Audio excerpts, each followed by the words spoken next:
안녕하세요. 마음의 정리도 할 겸 천천히 적어보겠습니다. 여동생이라 해도 피 한 방울 안 섞인 남이지만 이야기는 지금으로부터 5년 전부터 시작됩니다. 당시 저는 24살이었고 여동생은 18살이었습니다. 저는 회사에 취업 후 자취하기 시작했을 때 요리는 당연히 할 줄 모르고 밥하는 것도 귀찮아서 매일 퇴근하면 집 근처 술집에 식사 겸 한잔하러 갔었는데 그때 그 술집에서 아르바이트 하던 게 제 동생입니다. 그래도 이때는 동생 관계가 아니었습니다. 이 술집에서의 만남은 제 인생을 크게 바꾸는 만남이었습니다. 주 4일은 밥 먹으러 다니니까 점장님도 기억할 수 있었고 저도 반대로 대충 어떤 아르바이트생이 있는지도 기억하고 있었습니다. 특히 여동생은 주 6일에 아르바이트를 했기 때문에 인상적이었습니다. 그래서 평소처럼 자리를 잡고 한 잔 마시면서 밥을 먹고 있었는데 그날이 토요일인데다 평소보다 더 붐볐습니다. 20여 개 있는 테이블도 제 옆자리만 비어 있을 정도였습니다. 사람이 너무 많아서 혼자 테이블 차지하고 있는 게 눈치가 보여 후딱 마저 먹고 나가려고 생각하고 있었는데 느닷없이 누군가 말을 걸었습니다. 저기 죄송한데 옆에 좀 앉아도 될까요? 그때는 제 동생도 아니었고 어쨌든 피가 안 섞여서 동생은 절대 아니니까 편의상 수지라고 적을게요. 저에게 말을 건 사람은 수지였고 아무래도 아르바이트가 끝난 시간이었던 것 같습니다.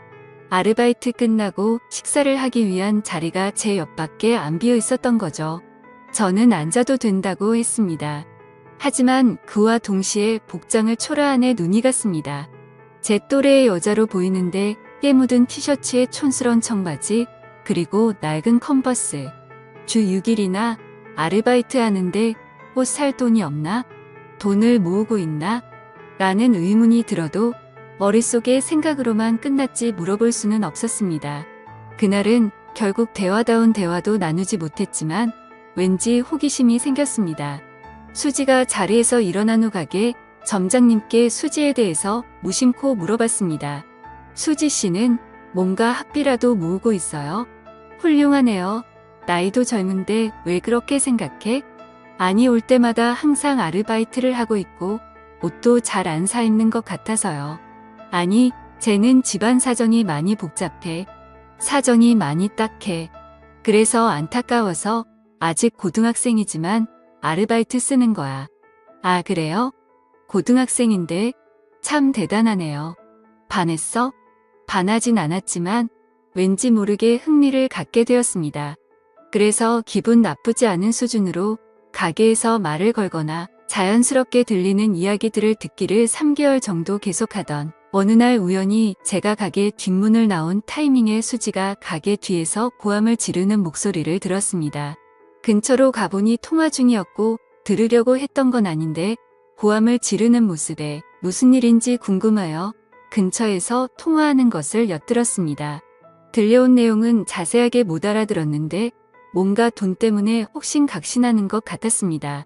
어제 30만 원 줬는데 왜? 이런 대화였습니다. 대충 통화가 끝났을 무렵 이번에는 서럽게 우는 소리가 들려왔습니다.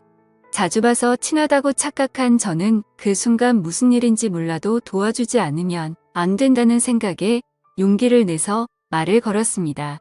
밤늦은 시간에 가게 뒤에서 울고 있는 여자에게 양복 입은 직장인이 말을 건네는 건 이상한 모습으로 보이겠지만 그런 건 개의치 않았습니다. 무슨 일 있어요?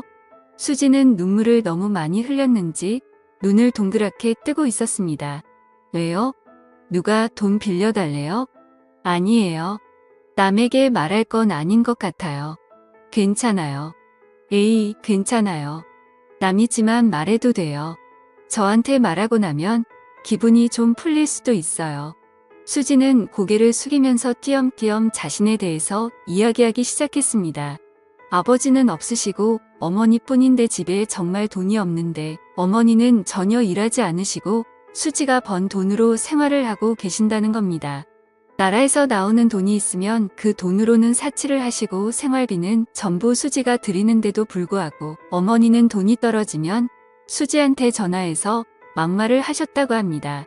그래서 정말 못 사는 동네에서 겨우겨우 살고 있는데 최근엔 전기세랑 가스세도 못 내고 있어서 힘들어서 울었다고 하더라고요. 얘기를 들으면서 저도 모르게 눈물이 났습니다. 저는 얘기를 다 듣고 제 지갑에 있는 돈을 모두 꺼내 수지한테 줬습니다. 수지는 절대 못 받는다고 했는데 저는 그냥 막무가내로 줬습니다. 언제든지 괜찮으니까 갚을 수 있을 때 돌려달라고 했습니다. 그래도 수지는 계속해서 거절을 했습니다. 괜찮으니까 받아요. 나중에 못 갚더라도 상관없으니까 받아도 돼요. 돈 안 갚는다고 겁주는 그런 사람 아닙니다. 이 말을 듣고 되게 고마워하며 제가 준 돈을 받았습니다. 그 후 수지를 집에 데려다주고 연락처를 교환했습니다. 수진의 집은 정말 비바람만 겨우 막을 수 있을 것 같은 아주 오래된 주택이었습니다. 그걸 보고 저는 울컥하는 기분이 들었습니다. 돈은 2주 뒤에 돌려줬습니다. 저는 무슨 일이 있을 때마다 수지를 신경 썼습니다. 아르바이트만 하니까 공부가 소홀해진 건 아닌지 그런 생각이 들어서 가르쳐 주거나 집에 안 쓰는 물건 같은 것도 주고 했습니다. 고등학생과 사귀는 사이거나 그런 건 절대 아니었고 친구처럼 꽤 친해져서 제 집에도 자주 들락날락했습니다. 알게 된 지 1년 정도 지난 시점에는 살이 빠져서 안색도 별로 안 좋아 보였던 애가 누가 봐도 건강하게 보일 정도로 살도 붙었습니다. 예전에 저를 만나기 전에는 아침 점심 거르고 하루에 한 끼 먹는 게 전부였다고 했습니다. 상상만 해도 또 눈물이 나네요. 그래서 저는 제 집에 놀러 올 때면 먹고 싶은 거 항상 사주고 아르바이트 끝나면 배가 찢어지게 먹을 수 있도록 해줬습니다. 그러다 수지가 고등학교 졸업이 얼마 안 남을 무렵에 한밤중에 저에게 전화를 했습니다. 상당히 동요하는 목소리였고 숨을 제대로 못 쉬는 것 같았습니다. 통화로는 대화가 어려웠고 결국 저는 수지의 집으로 향했습니다. 집에 도착하니 수지가 나왔는데 눈물 범벅인 얼굴과 토사물이 얼굴과 옷 여기저기에 묻어 있었습니다. 천천히 진정시키고 무슨 일이냐고 물으니 어머니께서 갑작스레 심장마비로 술집 화장실에서 쓰러졌다는 겁니다. 계속 눈물만 흘리고 어쩔 줄 몰라 하는 수지를 데리고 어머니께서 옮겨진 병원으로 함께 갔습니다. 병원에 도착하자 이미 어머니께서는 안치소 같은 곳에 있었습니다. 같이 술을 마셨던 것 같은 아저씨가 거기에 있었습니다. 화장실에서 멀리 볼 때 심장마비를 일으켰나봐 수지는 계속 울었고 저도 어떻게 해야 할지 몰라서 저는 그냥 나왔습니다. 근데 그때나 지금이나 저는 깊이 생각을 안 한다던가 제멋대로인 면이 있는 건 알고 있지만 수지 어머니께서 쓰러지셨다고 했을 때 차라리 이게 잘 된 게 아닐까 생각했습니다.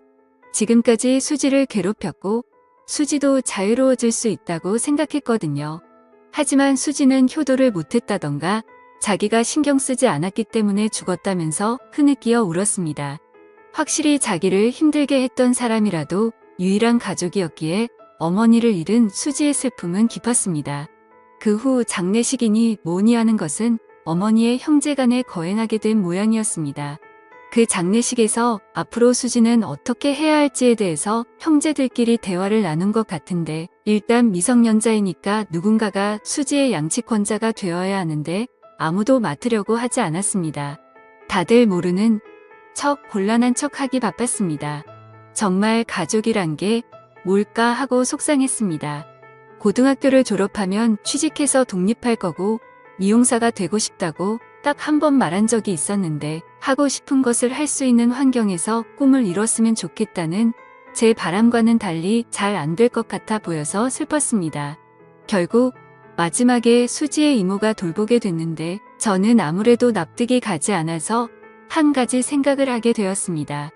여자친구도 아니고 미성년이고 주위의 시선들도 신경 쓰였지만 그래도 저는 수지가 행복하길 바랬습니다. 제가 행복하게 해준다거나 그럴 자신도 없었지만 제 입이 먼저 움직였습니다. 수지야, 우리 집으로 와. 네. 돈 없지? 그러니까 우리 집에서 살아. 무슨 생각이에요? 그동안 힘들었잖아. 앞으로는 그만 힘들었으면 좋겠어. 그러니까 내 동생으로서 우리 집에 와서 살아. 여동생이요? 그럴 순 없어요. 몇몇 대화를 더 나눴는데 결국 수지가 결정하기까지 일주일 정도 걸렸고 최종적으로 반년 동안만 신세 지는 걸로 해서 제 집에 오기로 했습니다. 일단 친권자가 되신 아주머니께 허락을 받기 위해서 면담을 했더니 아니나 다를까 흔쾌히 승낙을 하셨습니다. 그때 표정은 짊어지던 짐이 없어진 것 같은 안도의 표정이셨는데 평생 잊지 못할 표정이었습니다. 그리고 저와 수지의 남매 생활은 고등학교 졸업을 기점으로 시작되었습니다. 같이 살기 시작했을 때 뒤늦게 제 부모님께도 말씀을 드렸는데 특히 아버지께서 너는 훌륭한 남자야 라며 상당히 응원해 주셨기 때문에 큰 걱정 없이 수지를 돌볼 수 있었습니다. 졸업 후 바로 취업하려던 수지는 제가 극구 반대를 해서 1년 재수 후에 미용 전문학교에 입학을 했습니다. 재수하는 1년 동안은 틈틈이 아르바이트도 하면서 집안일도 했습니다. 집안일도 처음에는 형편없었는데 점점 더 능숙해졌고 아르바이트에서 번 돈으로 매달 생활비도 보탠다고 하는 걸 말리다 보니까 반년만 신세진다던 약속이 어느새 학교도 졸업하고 취업도 했습니다. 처음에는 촌스럽게 차를 입었었는데 정말 예쁜 여자가 돼서 학교 졸업식에서 신세진 사람에게 메시지를 전하는 자리에서 다들 부모님이나 선생님을 얘기했는데 수지만 혼자서 탱탱씨 고맙습니다 하면서 메시지를 읽는데 눈물이 핑 돌더라고요. 처음에는 다음 달에 꼭 저에게 신세진 거 갖고 나가서 살 거라는 게 말버릇이었는데 언제부턴가 조금만 더 지내도 될까요? 라는 게 말버릇이 되어 있었습니다. 그런 애매한 관계를 결국 계속해서 지금에 이르렀는데 최근에 수지가 우리의 관계를 확실히 하고 싶다는 말을 했습니다. 저는 20대를 거의 수지에게 바쳤고 여자로서 의식하지 않았다고까지는 말할 수 없지만 우연히 손이라도 스치면 수지는 겁을 먹는 듯 했었고 처음 2년 동안은 돌아가신 어머니한테 원망받는다고 밤이면 밤마다 울고 불고 최근 1년 동안은 화가 치미는 일도 많았습니다. 그래도 언제부터 좋아했는지는 모르겠지만 행복하길 바라는 여자를 평생 행복하게 해주기 위해 프로포즈를 위한 반지를 샀습니다. 그리고 오늘 처음으로 만났던 술집에서 프로포즈를 했습니다. 상대도 어렴풋이 눈치는 채고 했었겠지만 실제로 프로포즈를 하니 펑펑 울면서 숨쉬기도 힘들어해서 대답이 좀처럼 돌아오지 않아 매우 초조했습니다. 나와 함께 끝까지 있어줄래? 지금까지 5년 동안 같이 있었는데 앞으로 10년, 20년 나와 함께 있어줄래? 박동 같은 눈물을 펑펑 쏟아내기 시작하는데 아르바이트생들 총출동해서 축하해 주려던 점장도 너무 소란스럽고 대답이 돌아오지 않아 초조함이 극에 다다를 때 진정이 된 수지가 그동안 너무 불안했다고 얘기를 하기 시작했습니다. 지금까지 너무 무서웠어요.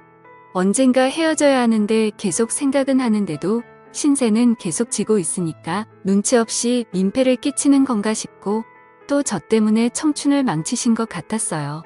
그러니까 제가 아무리 좋아해도 좋아한다고 말하면 안 된다고 생각을 했어요.